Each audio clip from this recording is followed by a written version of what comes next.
Hello बच्चों। तो आज हम शुरू करने जा रहे हैं 11th क्लास की फूलों में लैंगिक जनन।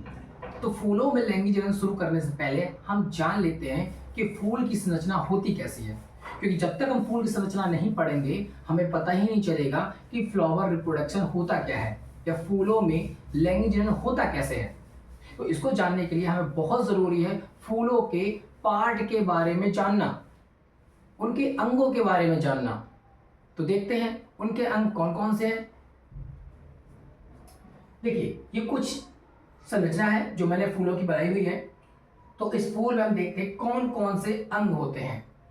ठीक है, तो जैसा कि ये फूल दिख रहा है आपको, तो इसमें अगर हम बात करें जब भी किसी भी स्ट्रक्चर के बारे में पढ़ेंगे, किसी भी संरचना के बारे में पढ़ेंगे, तो हम नीचे से ऊपर की ओर चलेंगे। तो सबसे पहले अगर नीचे पार्ट की बात करते हैं फूल की, तो इसको बोलते हैं पेडिकल, यानी पुष्प व्रंत, जिसको आप लोग डंठल वगैरह भी बोलते हो ना, जहां से फूल को पकड़ते हो उसको।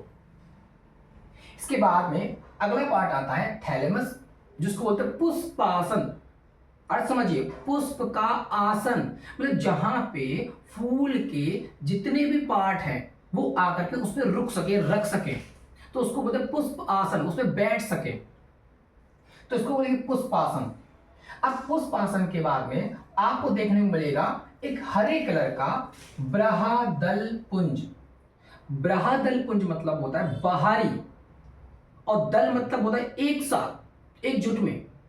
तो बृहदल पुंज, अगर इसकी इकाई की बात करें तो इसकी इकाई होती है बृहदल। मतलब अगर सिंगल चीज की बात करेंगे, एक सिंगल चीज की बात करेंगे तो उसको बृहदल बोलेंगे, लेकिन अगर वो कई साथ एक साथ हैं तो उसको बोलेंगे बृहदल पुंज।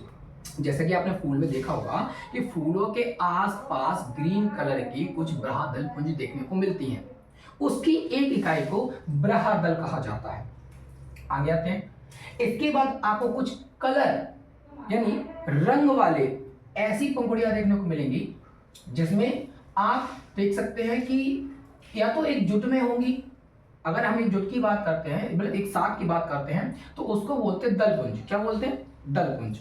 तो दलपुंज जो है उसमें एक इकाई को दल बोलेंगे। क्या बोलेंगे? एक इकाई को दल बोलेंगे। अगर वही हम इसके अंदर के पार्ट की बात करें तो इसमें सबसे पहले आपको देखने को मिलेगा पुमंग। पुमंग एक मेल पार्ट है, यानी कि पुरुष का अंग है। इसको एंड्रोसियम भी कहा जाता है।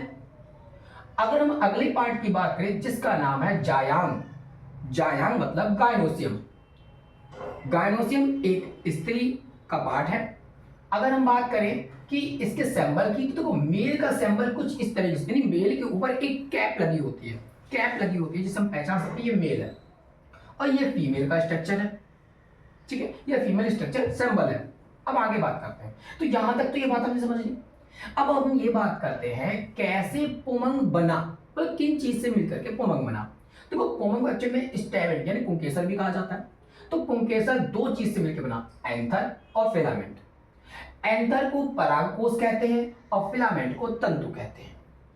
ठीक है, तो अगर हम इधर आ जाते हैं तो हम देखते हैं ये आपका फीमेल पार्ट देखने को मिलता है, जिसको हम बोलते हैं अंडक, कार्पल या पिस्टल। ठीक है, हिंदी में अंडक बोलते हैं, वैसे इसको पिस्टल या कार्पल। अब आप सुनिए, अगर इसके नाम में अर्थ निकाले तो आपको अर्थ देखने को मिलेगा पिस्टल। पिस्टल बंदूक देखी ना आपने? पिस्टल बंदूक देखी ना? तो पिस्टल कुछ इस तरीके से होती है। देखिए, कुछ पिस्टल इस तरीके से होती है, ये इस तरीके से बंदूक टाइप में होती है। तो आप स्ट्रक्चर देखिए, गायनोसियम का ये स्ट्रक्चर देखिए, सेम पिस्टल की तरह है, तो इसे उसको पिस्टिल बोला गया। क्या बोला गया? पिस्टिल बोला गया है। ठीक है, तो पिस्टिल कैसे बना? तो पिस्टिल जो है इसका गायनोसियम का ऊपर का पार्ट, यानी जयांग का ऊपर के पार्ट को बोलते हैं स्टिग्मा यानी वर्तिकाग्र, और उसके जस्ट नीचे के पार्ट को बोलते हैं स्टाइल यानी कि वर्तिका, और उसके नीचे के पार्ट को बोलते हैं अंडाशय यानी कि ओवरी। मतलब ओवरी मतलब जहां पे अंडे आकर के रुकते हैं, यानी अंडे वहां पे रखे हुए होते हैं। ठीक है, अब ओवरी है तो ओवरी के अंदर प्लेसेंटा होगा, जिसको बीजाण आसन बोलते हैं। तो बीजाण आसन, बीजाण मतलब जहां वो आसन जहां पे बीज का होना या पाया जाना पाए, या बीज वहां पे उपस्थित है, वो आसन है, वहां पे बीज मिलेंगे। ठीक है। और प्लेसेंटा के ऊपर यानी बीजांड पे क्या मिलेंगे, ओव्यूल यानी कि बीजांड। तो बीजांड आसन पे बीज पाए जाते हैं। तो कुछ इस तरीके से ये फ्लावर का स्ट्रक्चर था या कहें फूल की संरचना थी, जो हमें sexual reproduction in flowering plant पढ़ने से पहले पता होना चाहिए। अब हम आपको बताते हैं कि ये क्यों जरूरी है। देखो, अब हमने संरचना तो पढ़ ली, अब हमको ये भी पता होना चाहिए इन संरचना में क्या क्या काम है। सभी चीज का, हर चीज का अपना अपना काम है। देखिए बात करते हैं। देखिए अगर हम बात करें नीचे के पार्ट की, तो ये पार्ट हरा होता है यानी ग्रीन कलर का होता है। अब जो चीज ग्रीन है तो उसके अंदर क्लोरोफिल होगा यानी वो प्रकाश संश्लेषण कर पाएगा। अब हरा पार्ट है तो ये अपना खाना स्वयं बनाते हैं यानी कि पुष्प तुरंत अपना खाना खुद बनाते हैं। इसके बाद की बात करें पुष्पासन, ये भी हरा होता है, ये भी अपना खाना खुद बना सकता है। लेकिन अगर हम साइड के पोर्शन की बात करें जिसको बृहददलपुंज कहते हैं, ये भी हरा होता है, मगर इसके कुछ और भी काम है। खाना बनाने के साथ साथ ये क्या करता है, ये आपके फूल के अंदर के जो पार्ट होते हैं उनकी सुरक्षा करता है, उनकी रक्षा करता है ताकि वो टूटे ना, और साथ ही साथ मदद करते हैं, सपोर्ट साथ साथ मदद करते हैं और चीजों में भी, ताकि हवा चलने पे या कोई भी ऐसी क्षतिग्रस्त होने पे चीज उसके पार्ट टूटे ना। तो अगर हम बात करते हैं दलपुंज की, तो दलपुंज क्या होता है। दलपुंज मतलब यहाँ पे आप जो कलरफुल देख रहे हो, ये कलर की पंखुड़ियां देख रहे हो कलरफुल, तो कलर जहां होगा वहां पे अट्रैक्शन होता है। जो कीड़े होते हैं, इंसेक्ट होते हैं, वो इन कलर पंखुड़ियों को देख करके अट्रैक्ट होते हैं, आकर्षित होते हैं। जब वो आकर्षित होंगे तो कीड़े यहां आएंगे, जब कीड़े आएंगे तो यहाँ पे पॉलिनेशन होगा।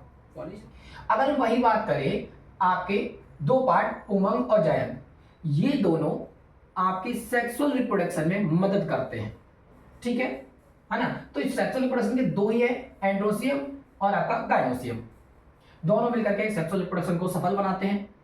आगे देखते हैं, अगर हमने ऑलरेडी बता ही चुके हैं जैसे आपको कि ये एंथर है, ये फिलामेंट है। अच्छा मैं कुछ बात और बता दूं, जो एंथर फिलामेंट है इन दोनों को जोड़ने का काम, यहाँ पे ये जोड़ने का काम जो करता है वो कनेक्टिव टिश्यू का आता है। क्या करता है, कनेक्टिव टिश्यू, कनेक्टिव टिश्यू, ठीक है। कौन काम करता है, कनेक्टिव टिश्यू, ठीक है। तो इस बात को याद रखेंगे और आई होप आपको ये फ्लावर स्ट्रक्चर समझ में आ गया होगा। अगर आपको ये वीडियो पसंद आती है तो लाइक शेयर सब्सक्राइब करना ना भूलें, और अगली वीडियो आप किस पे चाहते हो कमेंट करके हमको जरूर बताएं कि ये वीडियो कैसी लगी आपको और आगे आप किस पे वीडियो चाहते हैं। Thank you.